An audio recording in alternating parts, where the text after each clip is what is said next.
Some 5 days ago, we celebrated Epiphany,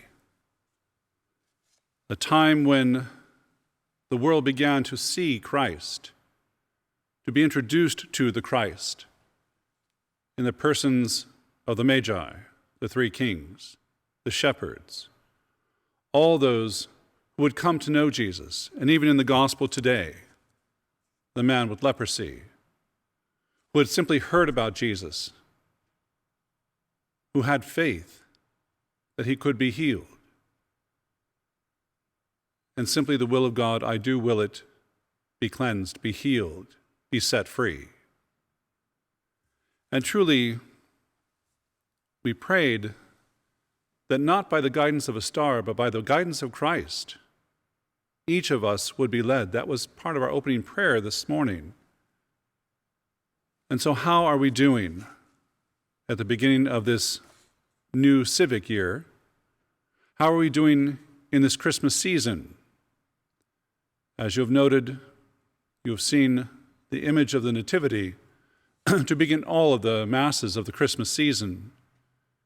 It will, of course, conclude this coming Sunday with celebration of the baptism of the Lord.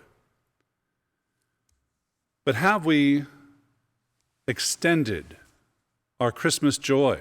Have we prolonged our Christmas joy? Or has it gone out with the wrapping paper in the trash and the tree on the curb to be recycled? All too often, we fall in line with the culture and we follow its guidance, a lot of times to our own peril. Because do we really believe it is Christ in the Eucharist? Do we really believe that God will cure us? Do we really believe, period? And that is the question that only we can answer for ourselves. No one can answer it for us. Certain things will challenge us in life, and they will always test our faith. But then again, it's faith, not anything else.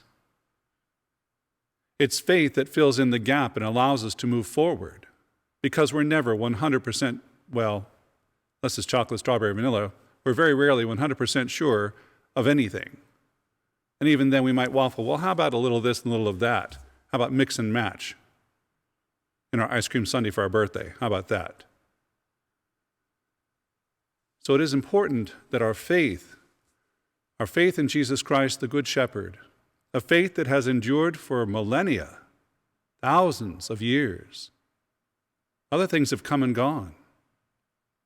It's funny, those that try to destroy faith in society are the ones that speak loudest that there is faith, there is a God.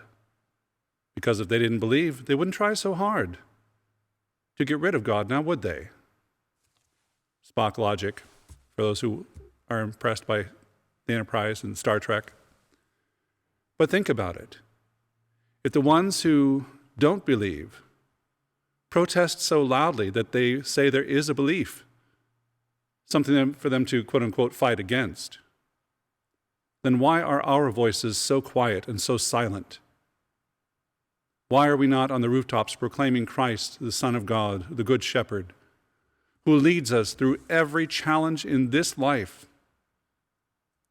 and one day will lead us to the fullness of God's kingdom? This is a new civic year.